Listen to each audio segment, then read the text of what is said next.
Hello everyone and welcome back to another episode of the Padel Pulse Podcast powered by TSH Padel. And the champions of the world, Chingotto Galán, take down Coello Tapia in epic fashion. Ari Paula getting the job done also. I guess the people that conquered in New Giza, conquered in Kuwait as well. So much to talk about. Paquito and Sanz playing out of their minds right now. Stupaczuk Lebrón, tough times at the moment. But Ismaeel, Haroon, let me come to you, my friend, because you decided to jump back on the bandwagon. You decided to believe in Chingotto Galán again.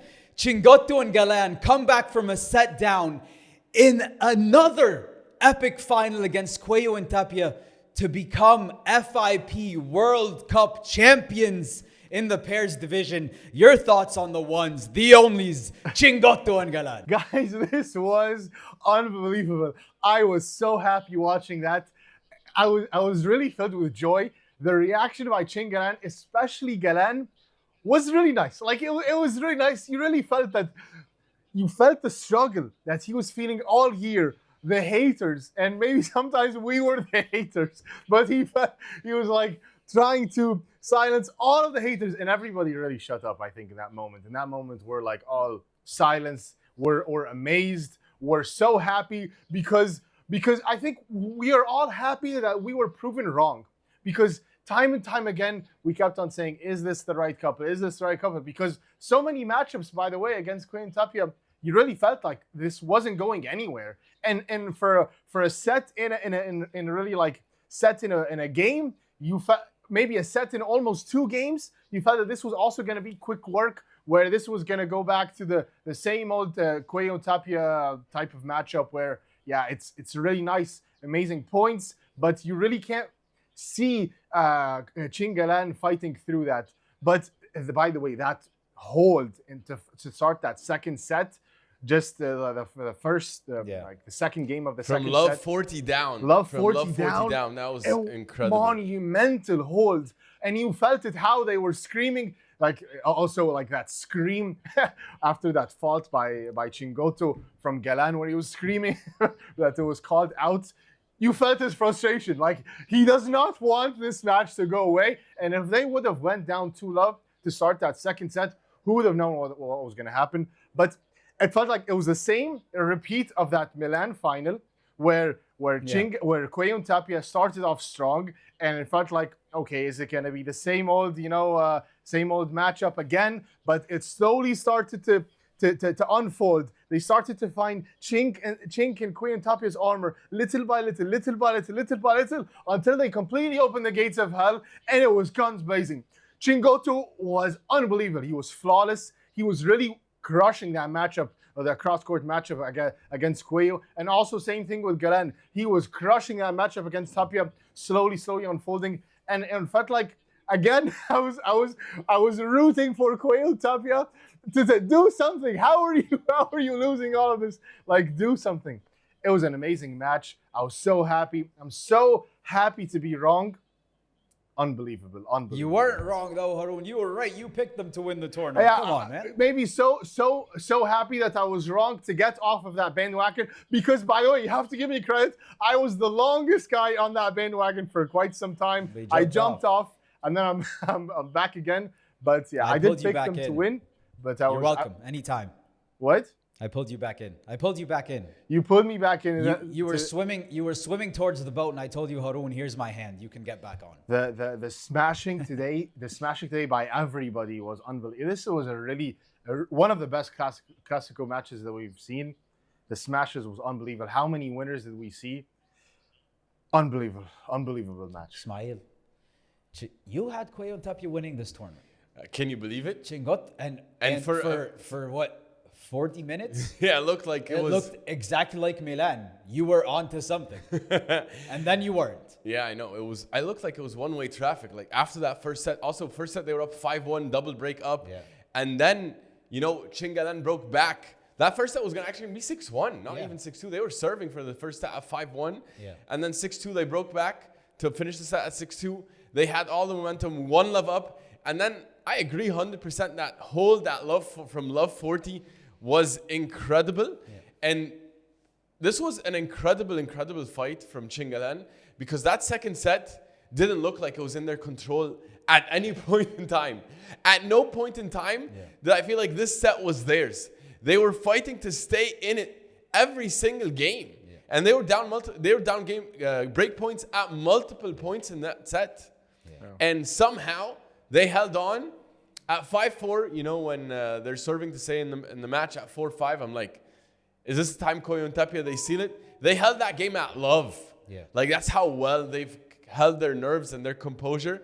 And then they break at 5-6. And then they hold again at 6-5 in just such complete fashion. And then they punch them in the mouth again in the final set.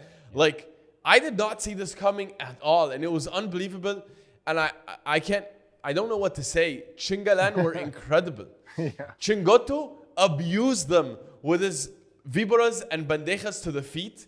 He caught Coello so many times off guard. He hit the bandejas to his feet and the víboras to his feet. Both of them, he nailed them, but especially Coello to the feet. Coello's blocking today was off. It was an off day in terms of his blocking, but it was because it was incredible víboras from Chingotto, and he kept placing them perfectly down the middle as well. If they weren't, the bajadas and the víboras down the middle, he punished them so much. How many times did Chingotto punch today? And I can't recall one smash that Ali Galan missed. It was every time he got to smash, the point was over. He was perfect. He continued what we saw in New Giza in Egypt, where it was like, if this guy sets his feet for a smash, you have no shot. You have no shot. It's automatic. And he did that again today. And it was unreal. They were both playing incredible.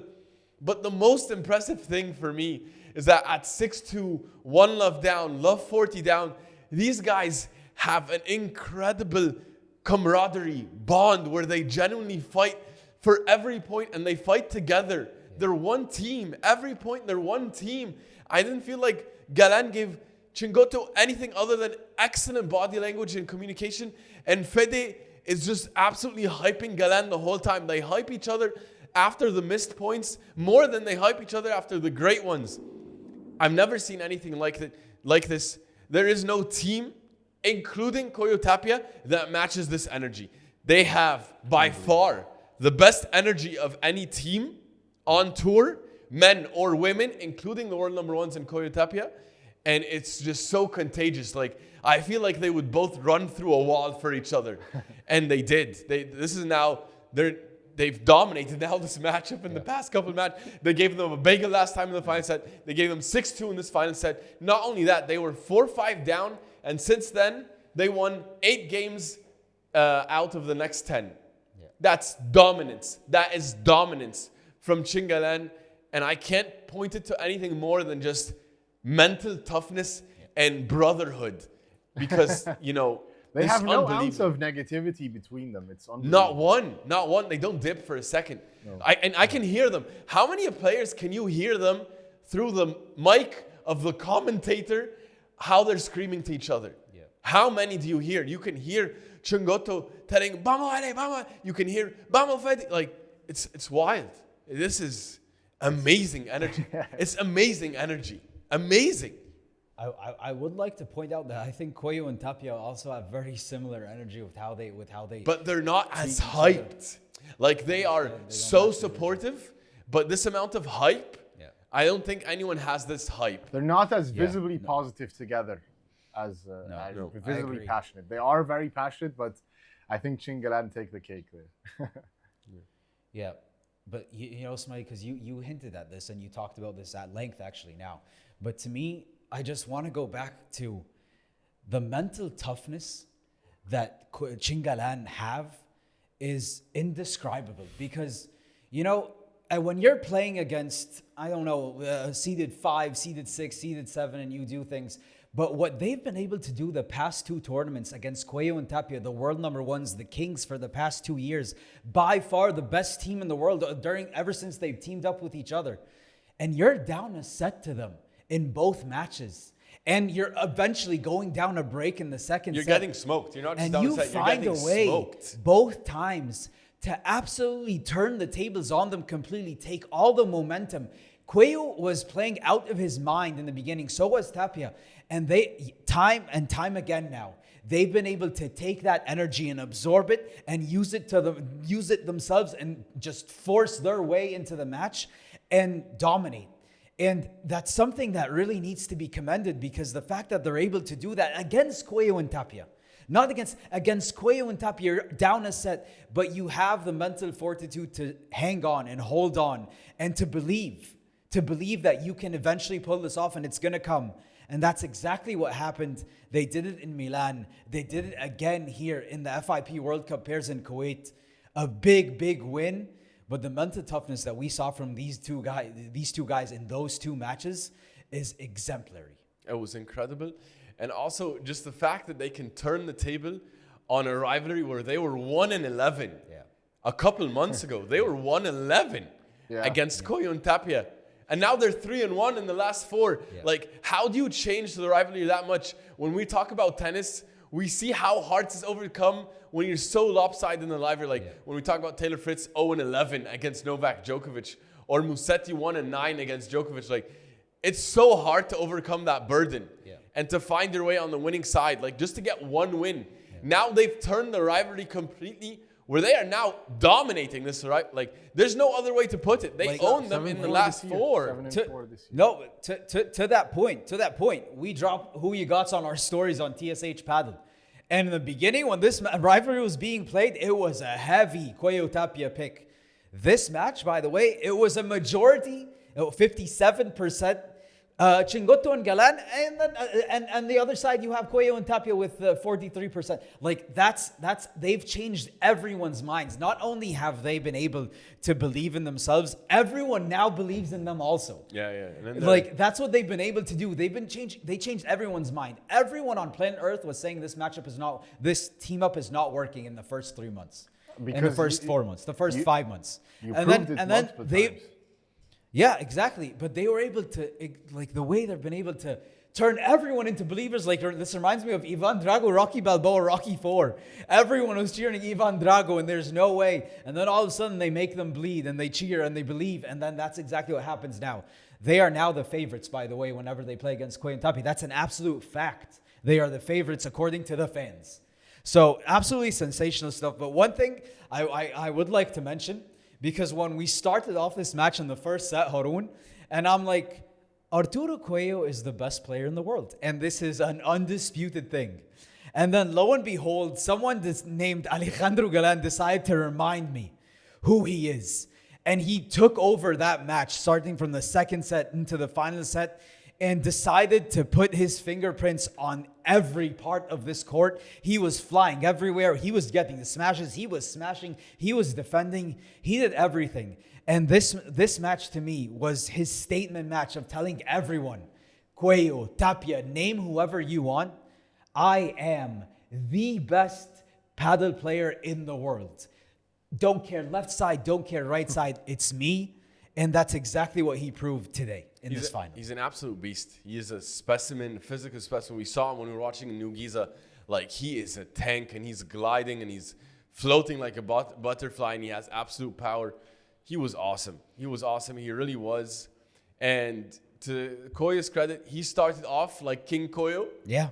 But I've never seen Coello this rushed in a match before. We did last match. I actually, to me, this match, I feel like he played even worse in that final set. Weirdly enough, I feel like he was so rushed today. Like, so many forced errors from him, just trying to force something and losing patience. This is not the style of play that we are used to seeing. But you have to give credit to Chingalan, because Chingalan were they forced it out of him. Things They did. But he was forcing too much today. And the smashing, and you're talking about the smashing, both of Tapia and Coello, I thought, for the second and third set, the smashes were not on today. They were not on today. Yeah, no, but by the way, there's one kick smash by Coello at 4-3, like 15 all in the second set. That one flew to the heavens. That was one of the best kick smashes it was as I've if ever the seen. ball was on steroids. Was the ball on steroids? Because that wasn't normal. Go check it out. 4-3, second set, 15 all. That kick, I don't think the ball left the screen. I don't think we've seen it. Like, Tapia has one of the best kicks. Like, he's the king of kicks. But this was unbelievable. Like, he really hit it amazing. But also, guys, I want to give credit to the coach, to Chingalan, Jose Martinez. The guy, Jorge Martinez, pardon me, sorry. He is somebody that's been believing also. Like, he's been trying to instill this belief in Chingalan, even though when sometimes when they're going to that changeover during the, like, between games, yeah, guys, like, they're beating us, and they keep on telling it, no, believe, we're playing well, regardless of the score. So he deserves a lot of credit there as well for instilling part of that belief. Amazing. Now the head-to-head between them is 17 and 9 over the course of their entire matchup together, 2024-2025, 7-4 this entire year. So the matchup was looking great so far, and now the battle between world number one is so close. Guys, they're in a really good position right now. But to be fair to Coello, Ismaeel, because you said like in the second, third set, well, then does that mean what happened in the first set was spectacular? Because 30 winners in this entire match, 30 winners, 12 unforced errors, and 3 assists. That's his entire match. Like that's at the end of the day, that's an amazing stat line. No, that's an amazing stat line. 100%. But you know who had even a crazier stat line? Galan. Alejandro Galan. 35 winners, 10 unforced errors, and 1 assist. So he was up there too. Tapia wasn't bad either. He was 17 winners, 9 unforced errors, 11 assists. So that's big from I think Tapia showed up today. He was great today. He showed up today. Look, they just took over. And then Chingotto, 12 winners, 12 unforced errors, 9 assists. This is a typical Chingotto match. Second set, I think he had 2 unforced errors, so which was a big one, which changed the tide completely. So overall, I think like in the beginning, it was an amazing match from Coello and Tapia, and then Chingalan took over. I don't know if they played that bad. I just feel like they were able to take they had the momentum. The momentum was completely with them, and Chingotto and Galan, when they had, like, we don't really talk about this, but when they have the lead, they run to the finish line. No one stops them whenever they have the lead. Yeah, that's a fair point. They run through everyone whenever they have lead. Unfortunately, Coello and Tapia punched them in the mouth, right? And they're like, whoa, and then we need to regroup, and they were able to regroup like we talked about. But once they have the lead, they just run with it. They're great with the lead. And I'm not saying that Coello and Tapia played that bad. They played a really nice first set. I thought they were very aggressive and necessarily aggressive in the first set.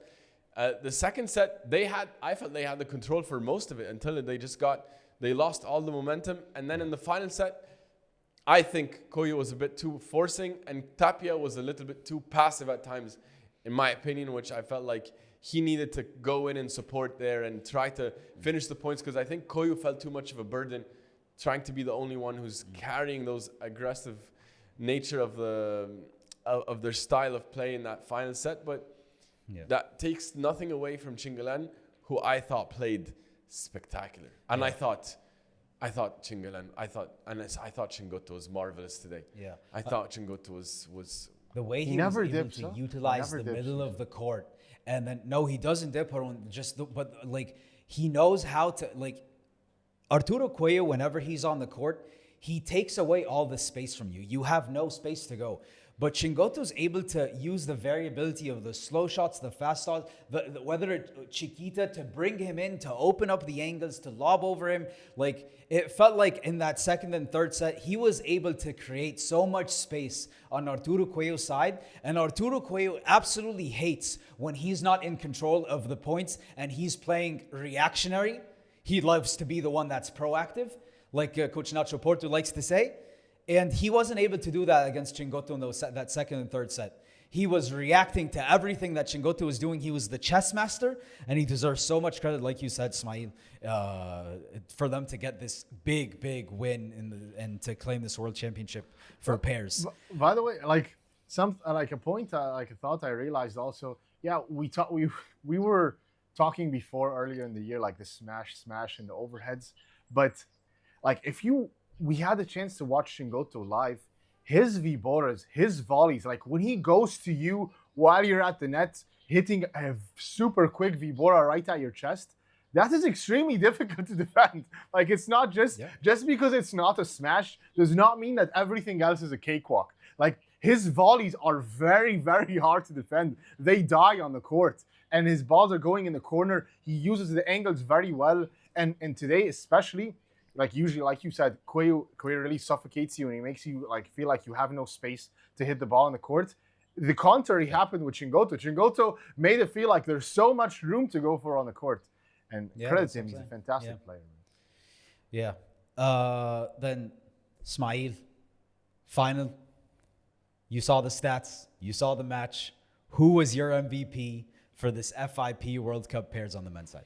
I loved what I saw from Chingotto today. I thought he was masterful. But Ari Galan was just a beast today. He was just so good. Like, it felt like he was doing whatever he needed to do on the court, and you cannot break him. And I thought he drove them to the victory today. And so I'm going to say Ari Galan. Haroon, who was your MVP? Yeah, the MVP, I agree. I think it's Ari Galan because Ari Galan was the juice. Ari Galan was the one that blew them out of the water. He has to be the MVP. Chingotto, absolutely perfect. Like, you can't ask more from Chingotto to do. He really maximized everything that he could do. But today, especially, I think it's Ari Galan. Yeah. Yousef, for you. I think Alejandro Galan, at the moment, I already said he's the best player in the world. I think he is playing the best paddle of his life. He's really Galan. I don't think Alejandro Galan has played better paddle in his life. He is, to me, by far the MVP. And I'm going to say it again, by far the best player we have in the paddle world. He was just so glorious. He was so glorious. Like, it was unbelievable. Yeah, he's flying everywhere. The smash doesn't miss, the blocks, the defense. The decision-making. Remember when he was playing with LeBron Ismaeel, he was struggling with good decision-making. And that's LeBron was having issues with him. Like remember, so many clips you can see LeBron making weird faces. Like, why are you going? LeBron does that, Tanya. I know, but I don't know, but he would go with Galan a lot, yeah. Yeah, but they were actually like deserved weird looks because like, why are you doing that, Galan? But now he's no longer making any mistakes when it comes to decision making. None. Every single time. Like, I can name one or two. Like, maybe he came in too early, but that also goes to the brilliance of Coello Tapia sometimes. So when I actually think of it, his decision making in every single shot he takes is really, I think, perfect. Yeah, I don't think I can ever fault him on any decision that he made. Like, there's no decision where I feel like that's the wrong decision. If he missed it, I have no idea what he could have done differently to be right. Like, he's always making the right decision, and he's always, it's the best strategic decision to make to win the point. But guys, remember when we were talking like a few months ago when we were kind of down on Chingalan, and you guys were saying like, what does Galan need to do because he's playing the best he's ever played? He's playing perfect paddle. How can they beat Coello Tapia? And I told you, I think he needs to play better. More. I think he needs to play better. And he did. Can you imagine? Like, he's playing better than we ever thought. Like, the beginning of the year, he was playing amazing. Like, Galan to go. Like, the nickname really fit him perfectly. And like I said, I think he needs to play better. And he did. He listened to my call. That's true. He has taken it to another level, and I have no idea how, but he has. He's been awesome. Sensational stuff. He's been awesome. It's been awesome. And it's been so awesome seeing this tide turn and having such an amazing rivalry now at the top of paddle. Yeah. And it's been so fun to watch. Yeah. And you know what's the most fun part about this? Yeah. Is that the battle for world number one is alive. We have an amazing fight for the year-end world number one because the race is as close as it has ever been in the past 3 years. Right now, Coello and Tapia have 15,300 points, and Chingalan are at 14,620. We're at about 600 points difference, 680 to be precise. And this is going down to the wire. Yousef, what are your thoughts on this race right now? They needed this win so bad because they were able to, the 600 points from New Giza were big. But this one where Coello and Tapia are playing, where you have to prevent them also. Not only win, you need to prevent them. So they were able to cut that, take 800 more points. This one was a big one. Because also we said, if you guys saw, they're playing an FIP Platinum in Veracruz in Mexico, which is another 300 points. I'm assuming they're going to go there. Dubai, let's see what happens there. This is as close as it's been at this part of the season in a long time. It's going to come down to the wire. And we might be seeing Alejandro Galan and Federico Chingotto on top of the paddle world within this race in a few weeks' time. Yeah, this is in a amazing. week, maybe. It could be in a week. No. No, but that like that you're saying that Coello Tapia aren't gonna make it, like that's crazy. You never like, know. Coello Tapia, you think Diestro could pull off an upset. Esbri. that's gonna go down in the upset of the year when we give our awards out in the end of the season. Like, come on. Yeah. I don't think that's happening again. Like we have two chances now because Esbri and Diestro are not on the same team anymore, so they both have the recipe to take down these guys. Yeah. So that's two chances for Chingalan, other than the other beasts that want blood from these guys. So I don't know, man. It's a really tough one. I think that I think that all of the momentum right now is with Chingalan, and I think Chingalan, they're feeling great about themselves. Everybody has to fear them, and I think that maybe Coello and Tapia are starting to really doubt themselves. They're maybe really thinking they're on the ropes. And it's right there for the taking. Unless Chingalan decide to fumble the bag, it's theirs. Yeah, this win of the FIP World Cup absolutely just put it up for grabs for both of them. Like now it's really up in the air. We really have no clue right now. And what I love about this is that Chingalan were so straightforward and clear that they're going for the year-end world number one. Yeah, exactly. Like I love that they have this mission. And actually in the beginning, like, you know, when they signed up for the FIP in Lyon, and like, I'm like, this is a bit ambitious, you know, because you just won one time against them. And you just like, this is the first win you've had against them in forever. It was the first win after the break. I'm like, I don't know if you're going to really have a chance to go all the way here. Yeah. But they've done it. They've done it. And they've dealt with this pressure of having to win, needing to win every tournament they play to compete for the world number one. And they did it. They won in Milano. They won in New Giza in Egypt. And here they won again in the FIP World Cup in Kuwait. And they are going for it. Yeah. They are going for it, and they're going for the jugular. And it's been like, they can't miss. They couldn't afford to lose one match along the way. And they haven't blinked. Yeah. And that's been so fun to watch. Yeah.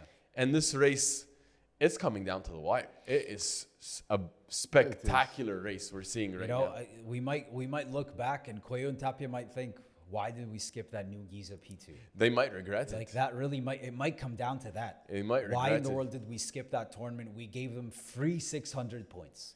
It's but big. It still comes up times. to the matchups. Like you have to win the matchups. Like these are three big tournaments still coming up. Like we have Dubai, we have the Mexico Major, and we have the Barcelona Masters Finals. Like you have to beat the best players in order to reclaim that title. So I don't think it's about specifically points. Like Chingalan needed the points so these matchups can matter more, but it still comes down to the matchups in my opinion.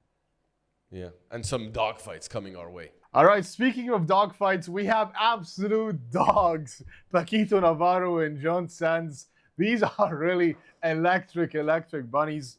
How high can they fly? Yousef, what do you think about your boys? Paquito Navarro and Jon Sanz absolutely impressed me when I saw them live at the New Giza P2, you know? And they reached the final. And I told you something special is happening with this team, Ismaeel, in that tournament. And it continued. And we saw what they did. They're making it all the way to the semifinal of a World Cup together. This team, like you said, Ismaeel, I have to give you credit. They're made for each other. They are made for each other. They match each other's crazy. And the way they're able to play the game, really, it's so tough for everyone that they have to face. You know, the only people that are able to take them down is guys like Chingotto and Galán, who are now, we could say, the best team in the world. Other than that, nobody's been able to touch them. They've been up there with the best of the best. How high can they go? I would love to see them stick together. And you know, I said this before, but when seeing him live, I think Paquito Navarro is in some of the best shape he's been in a long time. He looks absolutely fit. He's been able to slim down. And he's playing with as much fire as we've seen from him in a while also, next to Jon Sanz, who matches his energy. And Jon Sanz has next to him a guy who is a master at his craft. because Paquito Navarro provides that presence. He provides that experience. This is a world number 1. This is a Masters champion. This is a major champion right next to you. And I think he's soaking up everything that Paquito Navarro is giving him. I love this team. I think they are capable of flying very high, Haroon. They've taken down world number 3. They've been close with world number 2, but not that close. So they are a team that is worthy of being, I think, in the discussion for top 4. I hope they stay together. I hope this isn't something that they decide not to revisit when the season's over. They are made for each other. They're playing the best paddle. Both of these guys have played the entire season, even though Momo Gonzalez was playing amazing with Jon in the beginning. But I think this is a team that should continue, and they have very, very big goals that they should put for themselves as a team. And I think they can accomplish things like that. That's some great stuff. Ismaeel, what do you think? I think I agree with everything that Yousef said, and we talked about the Haroon. Remember when you were noogies about these guys? They really match each other in terms of energy. I think Jon Sanz is a player who is still not yet found his prime. Like, he's gonna grow into his prime. He's still maturing as a player. He's still a young player. He has lots of room to grow. If you look, Ismaeel, at Jon Sanz, 3 years ago, Jon Sanz 2 years ago, and Jon Sanz now, one of the biggest critiques of him is like he's so erratic.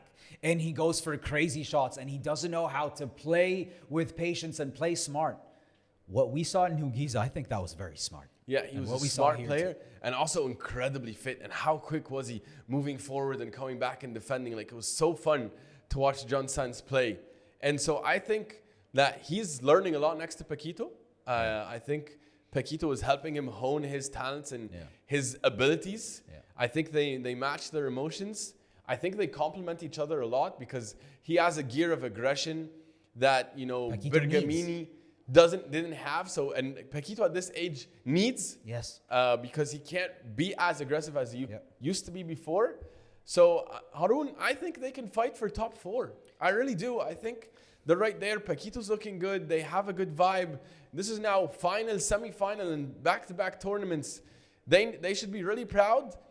And Haroon, I think they can fight for top 4 at least. I really do. I agree. I think top 4 is a really accurate place to put them. I think top 4 is a really good, ambitious goal for them because other than that, obviously, these top dogs, Coello Tapia and Chingalan, they're untouchable right now. But other than that, I think they can compete with anybody else. I think they're arguably even the best team, the third best team right now.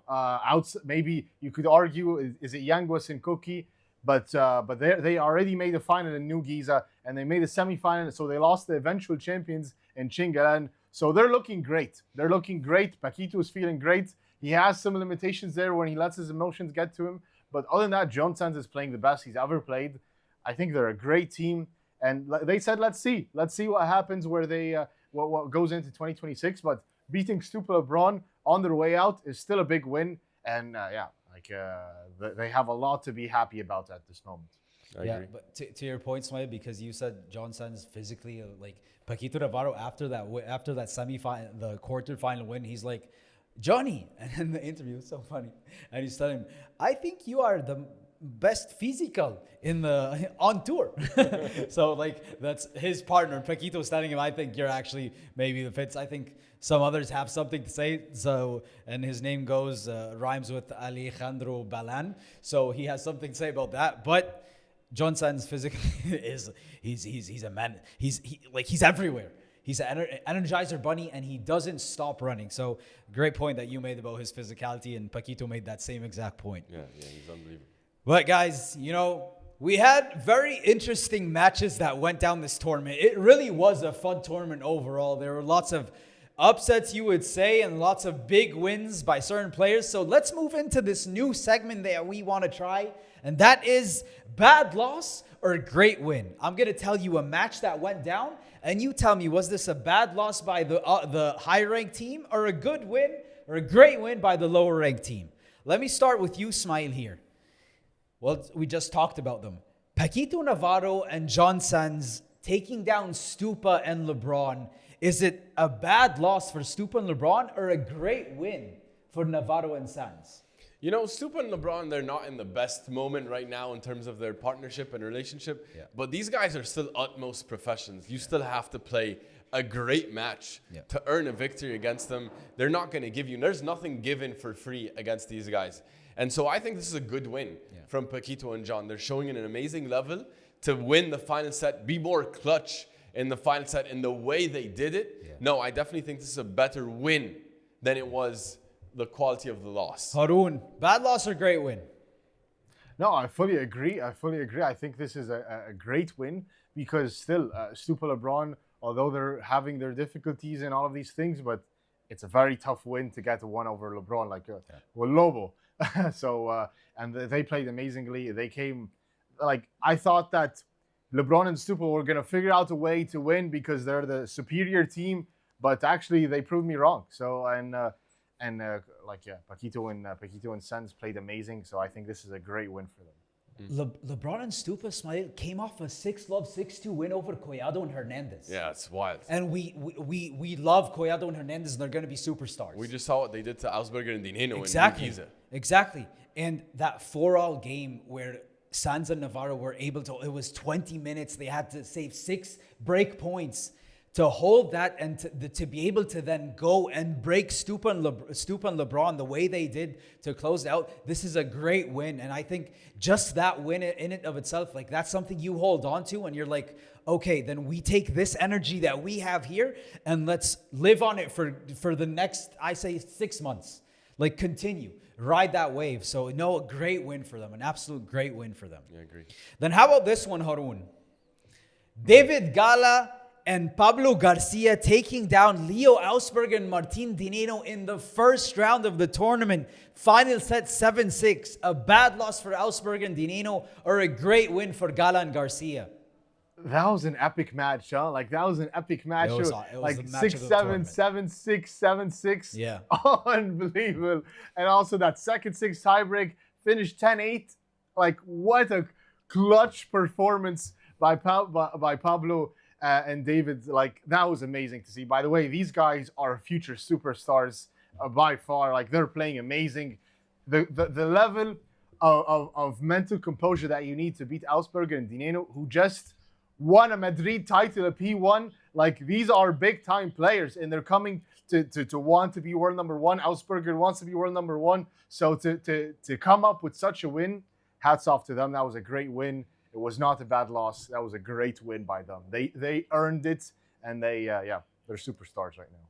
Ismaeel, bad loss, great win.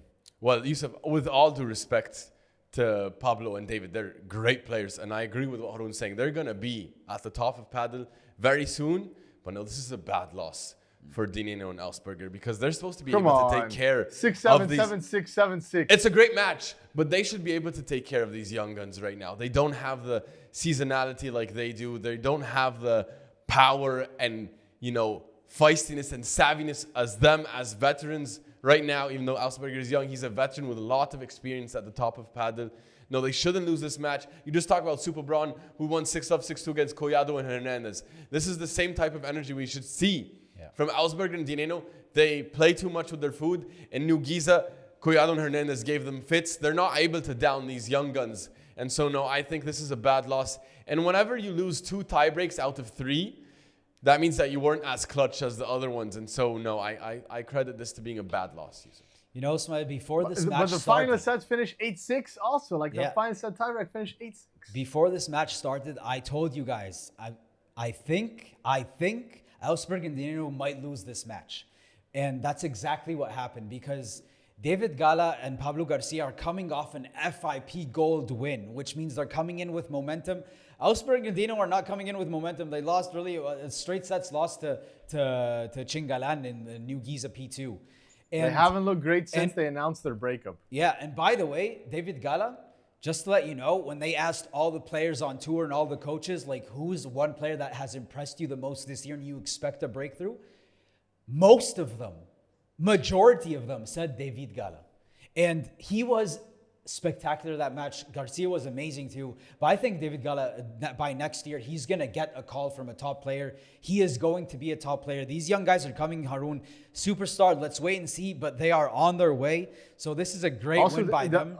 I say great win. Also, This is David not Howe a just bad won loss. the European Championships with Spain. Like he just Also, won the Euro Cup. With yeah, Spain. like also, yeah, David Gala is coming. I think he's coming. Pablo Garcia is coming too. But I have my eye on David Gala. Remember that name. David Gala is coming in 2026. No, they look awesome. These guys look awesome. Then how about this one, Haroon? Juan Ignacio Rubini and Alonso Martinez taking down Tino Lebac and Jairo Bautista. Was this a bad loss or a great win? Actually, it's both, Yousef. It's both. It's a horrible loss for Tino Lebac and Jairo Bautista, but it's a great win for the other young guns. By the way, this is a young 19-year-old boy who is a baller. Argentine, absolutely amazing. He destroyed Tino Lebac. Tino Lebac, by the way, especially in that third set, how many times did you, if you watch that match, did you see him like really hold his hips, where he's like really taking a moment to take a breather there because he can't comprehend what's happening right now. Juan Ignacio is an absolute baller. He is so calm and so cool. Like, I was so impressed with this guy. This was a great win. Tino Lebac is a world champion. Like, he won the World Cup, an absolutely stone cold killer. Jairo Bautista is also a top player. They shouldn't be losing this type of match. So this is a bad loss on their part, but at the same time, if you're a young player and you're able to beat these guys who have achievements on their belt, it's a great win for you. Ismaeel, bad loss, great win. I would say, I agree with Haroon. He is coming. Juan Ignacio looks great, but just Jairo and Tino, I'm just so sad. Like, I thought these guys would do so much better. We have to take into consideration, Tino's coming off a really big injury. It's true. Like 5 months. It's true, and he's clearly working back to his And level. it was a back injury, which is tough. Yeah, and but mentally, when I he's think on he's court, out I of it. think it's more a mental. Yeah, I agree, Haroon. I think he's having confidence issues more than he is having physical issues because he looks like he's playing the same type of style we've seen he's capable of playing, but mentally the confidence is not there. So I'd say it's more of a bad loss for me. Maybe even a sad loss because I'm rooting for Tino. Yeah, It's sad. I agree. Like Juan Ignacio Rubini, people are comparing him to Juan Martin Diaz because of how he plays like the lefty, and he has an amazing backhand volley, which people say Juan Martin Diaz is the best backhand volley ever. So he's coming ever since he played against Tolito and Gonza, by the way, in an FIP. I can't even remember, in Mexico in the beginning of the season. He was showing signs. Here he is playing FIP World Cup and making it all the way to the round of 16. But Tino at the moment, Tino's one of my favorite players. This is a bad loss. This is a bad loss. This is not a match that you should lose. And this team up hasn't been working out, and it's unfortunate. It's a but bad also, matchup. It's a bad matchup.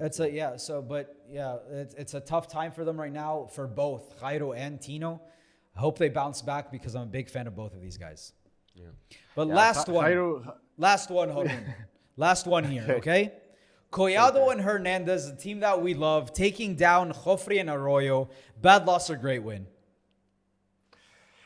Yeah, borderline bad loss, but I think it's more of a great one because these are Coello and Hernandez. They're playing amazing, so they have a lot of momentum. But I want to give, I hold Joffrey and Arroyo to a higher standard there. So it's a bad loss. They should not lose, even though they're future superstars. But to me, I'm disappointed. I think it was a bad loss, and Joffrey and Arroyo are not playing so great right now. Ismaeel, bad loss or great win?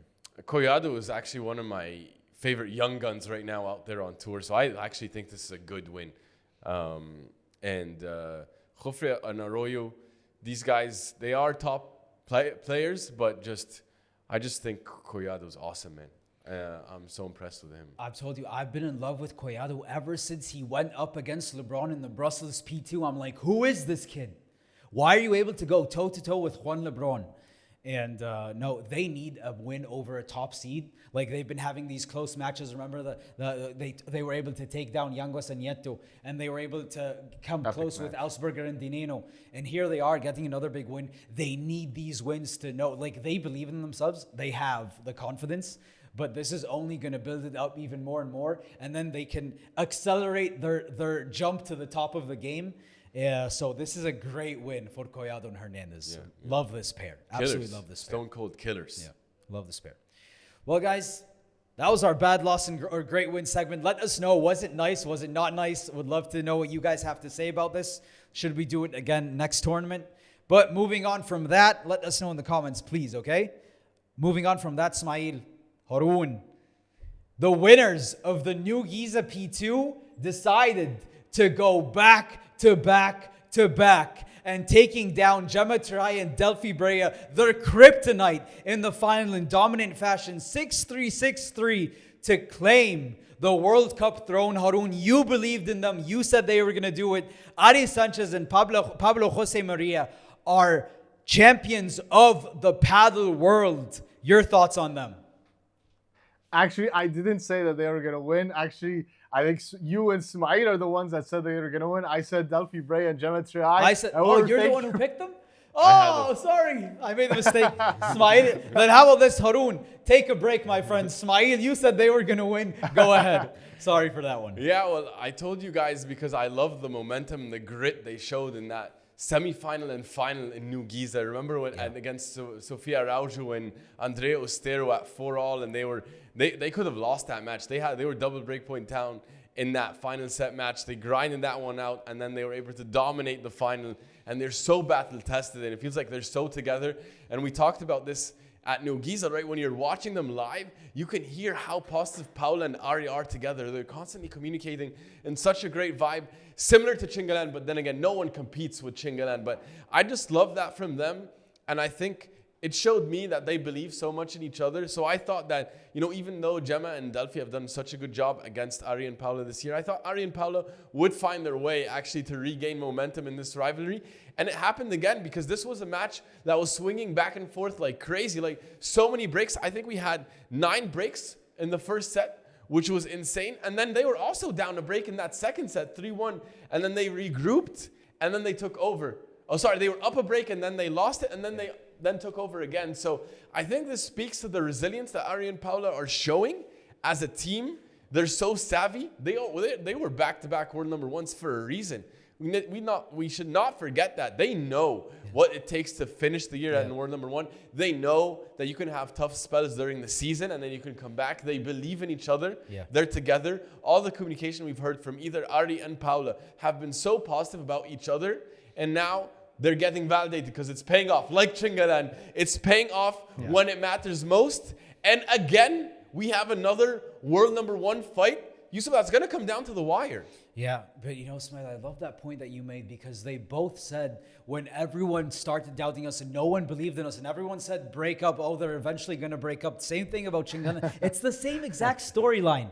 But here they are. They decided to stick together and stick it out. And here they are, by the way, again, at the moment, same thing like Chingalan. They are the best team in the world right now. They are world champions. They won the New Giza P2. They won the Milano P1. Exact same scenario. It really is so funny how sports can give us these insane stories.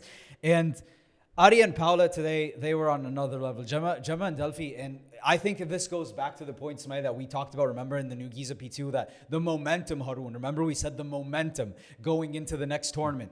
Gemma and Delphi looks like they were not ready for this type of matchup. They weren't ready to play these two amazing players.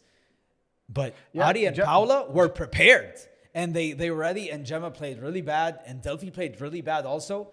And Ari and Paula, they took full advantage. And they were able to pull this one off. And here they are, back in the fight for world number one. They wanted the dogfight. Ari and Paula were here for a dogfight. Yeah. They came bare knuckle. They were ready to fight today. Yeah, Haroon, obviously it wasn't Gemma's best match today. No, and although Ari Sanchez started off slow, but then she picked it up, and it was she played amazing. It was a flawless match. And Paula Jose Maria, my favorite player, absolutely, oh my God, just an artist really while playing, amazing. But this was a very also funny match. We had 6 breaks of serve in the first set, and then we had 3 breaks of serve in the second set. So 9 breaks of serve in the whole entire match, which is nobody was able to hold serve. Ari was saying that it's really hard to hold serve in these conditions. I don't fully understand why, but because if you go look at Chingalan and Coello Tapia, they were crushing it on that other side. But maybe for that different style of play. But yeah, Ari and Paula were they came really focused and they came zoned in. and Gemma maybe wasn't.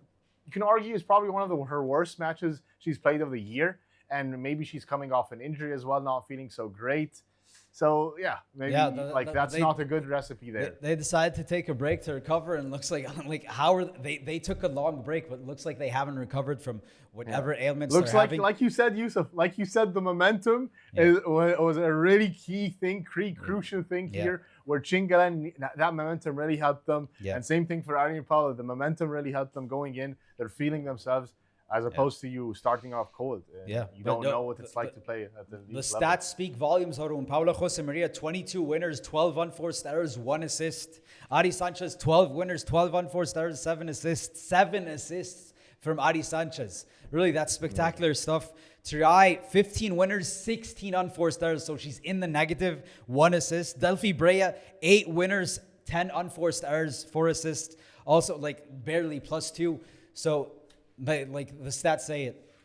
Paula and Ari by far in the plus category, Gemma and Delphi in the negatives, man. It's an amazing dominance, 6 consecutive final, and it's a great also win mentally to take down Gemma and Delphi, because the last time they beat them was in Brussels. So that's a big hump mentally to get over. The last thing, Ismaeel, who's your MVP on the women's side for this FIP World Cup pairs? Yeah, it has to be Paula Jose Maria. She was just so dominant in the final today, and I think she sets the tone for them. This pair goes where Paula goes, and she led the way today. Haroon, who's the MVP? I have to give it to Ari Sanchez. I think they're slowly finding their identity there, and it's a make it or break it with Ari. If Ari's on her game, then they really do well. If not, then they completely unravel. So I think it's Ari Sanchez for me. Yeah, Haroon, I'm going to agree with you. I say Ari Sanchez also. The fact that Gemma Tri had one of her worst matches ever, that does go back to the person that's on the cross side of her on the other side, right? That goes to Ari Sanchez, that she was able to get her out of sorts. And 7 assists, so don't be deceived by the winners. Those winners were happening because Ari Sanchez was able to create those for Paula Jose Maria. So Ari Sanchez, to be able to put Gemma Tri in tough situations, plus give us a great performance and have big contribution in the winner's side, give me Ari Sanchez as the MVP for the FIP World Cup pairs on the women's side. Fully agree. Okay, guys, moving on to my favorite segment of every episode, and that is Overreaction or Not. I'm going to tell you something based on what happened this week, and you let me know. Is it an overreaction? Is it not? First up, Ismaeel. This is actually a very interesting one, and I thought it might be a tough one. So, the statement is, Agustin Tapia is a better defender than he is an attacker. Overreaction or not? That's a fun one because he's so good at both.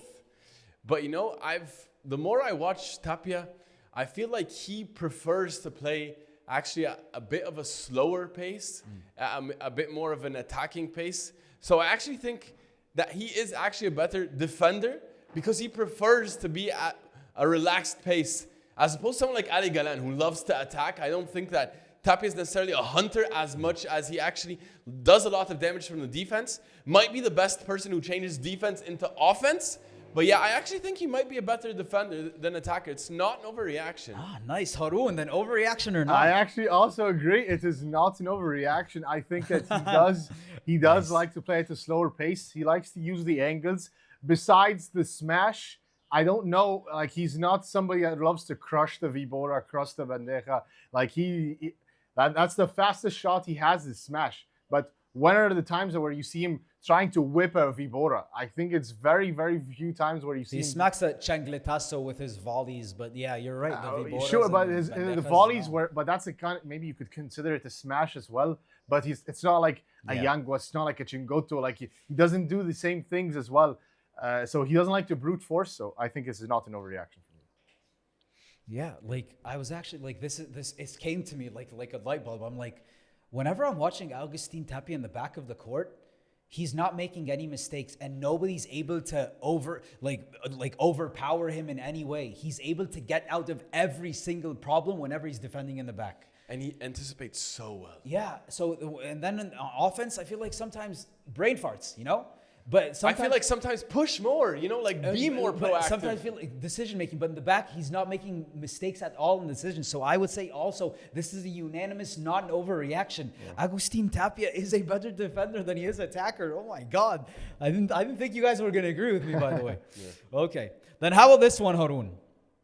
Chingalan will not lose again in 2025. Overreaction or not? This is an overreaction. This is an overreaction because I can't disrespect Coello Tapia like that. They're going to have to get one win at least. So no, this is an overreaction.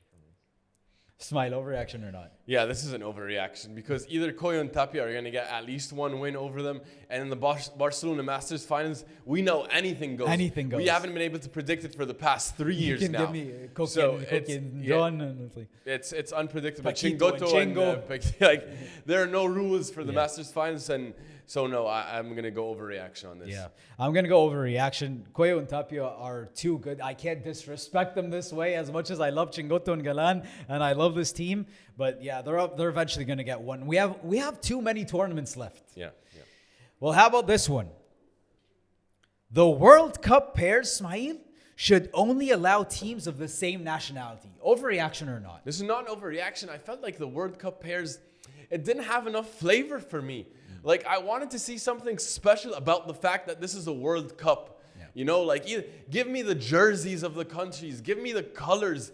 Give me a feel of a World Cup. Like, this was just another Premier Padel type of tournament, which was great. We enjoyed it. We loved it. Yeah. And it was so fun to watch. But this is not the type of tournament that would represent a World Cup. And the World Cup is supposed to give us, these team pairings that we don't see throughout the year and see how it matches when you have the Spanish and the Argentinian and the Portuguese. Like, you want to see these cool pairs that you don't see throughout the year. So definitely, this needs to be pairs and teams of the same nationality. This is not an overreaction. Haroon, do you agree, overreaction or not? I think also this is not an overreaction, but I think they were trying to go for like the FIFA Club World Cup type of tournament where it's not a national thing, but I don't know if they're going to the club kind of perspective. How's this different than any other tournament, P1 or major? It's quite weird for me. I prefer it if they have it only national teams. So yeah, it's not an overreaction for me. I think this is the way to go. It wasn't so different for me. I don't think this was a unique tournament. Yeah, that's how it was back then, right? And then, why not follow the same rules? But I understand. So I would say this is not an overreaction.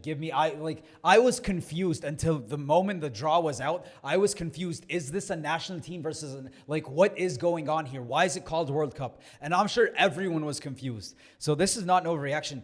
Give us nationalities against nationalities. Give me Agustin Tapia and Federico Chingotto against Galan and Coello. Yeah, that would be so fun. Give me that. It was the perfect chance to see that. Yeah, exactly. So that's what would make it special. But Arturo Coello said a very interesting point. He said they asked him if you would like it like this or would you like it with the nationalities, and he said, then you have to remove the points because Agustin Tapia plays with me. And if he goes and plays with someone and I have to go play with someone else, then remove the points because I'm not playing with my typical partner that I play with on the tour, which was an interesting point to make. But I think then I don't know, maybe then remove the points because then it add more flavor. But no, I don't agree with moving the points at all because that means that then you're not going to get their best shot. What's the difference between that and an exhibition then? World Cup. We already seen them play exhibitions and they go at 50% capacity. I understand the point. I think it should have points and it should, but that was Coello's sentiment to this fact is okay, if it's going to be this way, then maybe you guys need to remove the points. But I don't know what does this stop us from saying. And every time anybody wins any tournament, that they're world champions. Just New Giza, Chingalan are world champions. Yeah. What stops us from saying that? The draw was bigger. There were 64 teams in this tournament. Sure, but or 56 teams because of the buys. But yeah, I don't know. Well, how about this? Then we unanimous, not an overreaction. We don't think this is how World Cup pairs should go down. And we need diversity in the events and the variety. Yeah, exactly. And they had we're gonna watch the same exact thing in Dubai. Yeah, we had a chance to have something special and different in some way. Yeah. We can't have the same format with the same color court with the same everything's the same. Yeah. Like, what's the difference between a FIP silver right now and a major other than the number of teams? Our players were saying like Marta Ortega and the young, Players. like you're saying it has a unique feeling, but I really don't know what is the unique feeling. Yeah. The unique feeling is in the really nice hotels in Kuwait, which is that's a unique feeling. But that's Oh, not a unique 2,000 points and big prize money. There was 1 million purse for the entire tournament. So more, but like a World Cup, like, and they're saying it will be named world champions, but like Chingalan, I can call you guys world champions after winning the Milano P1. After they won like the you said, P2. That's what I'm saying. That's what I'm saying. No, because Coello Tapia were playing. So, yeah, it's a great point. Not no reaction. Guys, let us know what you think in the comments about this specific thing because it really is interesting to talk about. Then last one, Haroon. Last but not least in our favorite segment of every episode. Chingotto and Galán are mentally tougher than Coello and Tapia. Overreaction or not? No, this is an overreaction. I won't say that they're mentally tougher. I think that they happen to win just because they were better, not because of the mental aspect. They were just outplayed. So it's an overreaction for me. Ismaeel, overreaction or not? Yeah, this is also an overreaction for me because Coello and Tapia, I dare not disrespect them. They've been on the top of the world for the past 2 years plus right now because they earned their way to the top and they had to go through the best teams. And every week, these guys show up and they do not dip. And it takes an utmost glorious effort to beat them. Chingalan were absolute class today and that's why they won. They were masterful in the past 3 matches. But that's not about their mental toughness, and that's why I expect Coello Tapia to rebound. No, this is not about mental toughness. Chingotto and Galán, every single time, actually in the Milano P1 in this FIP World Cup, coming back from a set down, I told you, the mental fortitude that requires. And the fact that Coello and Tapia, both matches, absolutely dissolved, and they weren't able to find their level again. So if we're going to base this on what we just saw and what's been happening at the moment, Chingotto and Galán are the mentally tougher team. This is not an overreaction for me, guys. Oh, okay. I think that Chingotto and Galán, after what we saw and the obstacles they were able to overcome against, like you said, Coello and Tapia, the kings of the paddle world, no. At the moment, Chingotto Galán, mentally toughest team we have on tour. I think they're in better form. They had the momentum. You know, they're in competition mode better. That wasn't the case in the Milano P1, but they did the same thing and they bageled them. True. And officially, they did break that code. Yeah. We can say that. Yeah. Well, that was our overreaction or not segment. Guys, let us know what you thought of that. Were they nice? What were your thoughts on them? What do you think is an overreaction? What do you not think is an overreaction? Let us know. We'd love to hear from you guys. Yeah. Well, guys, you know we like to keep it transparent on this show and let you know where we were right and where we were wrong from our picks from last week. Guys, let's start off with where we were wrong. And you know what? On the women's side, Haroon, you were the only one that was wrong because you had Gemma and Delphi. I also had Gemma and Delphi. And Yousef, you had Gemma and Delphi, so sorry, you guys were wrong. I need to take some credit for calling Ari and Paula. Enjoy it. And so that was a fun pick by me.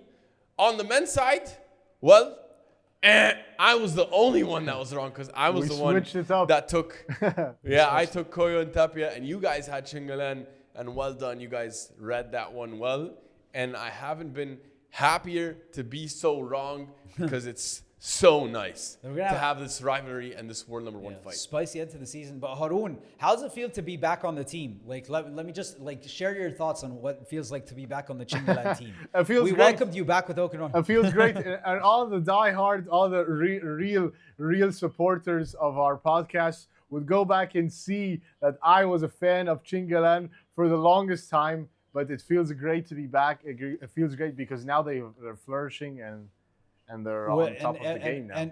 And to our friends that have been watching, I hope you also tell them to watch that month and a half or 2 where you were saying, and I quote, "Blow this thing all the way up." I was going based off the data. I was going based off the data. The data showed me blow up. The data said and then blow up. I was the one trying to convince you the other way. Haroon, I think they should stick together. But here we are. You're back. Welcome. Eventually, Ismaeel will join us soon. Let's see when we make our picks. I enjoy them. I love watching them play. I know. But let's see if you join us and decide to pick them for a tournament. I picked them in Germany. I picked them in Milano. And I picked them we all picked them in New Giza. And I picked them in this tournament. They have not let me down. in any of the tournaments so far. They've been awesome. It has been a special ride, and I feel like I'm one of the team. That's just me and my ego playing. But yeah. But guys, we have a quick turnaround. This is back-to-back New Giza from Egypt to Kuwait and then to the United Arab Emirates for the Dubai P1 to end this Arab swing, if you want to call it that. Interesting matchups.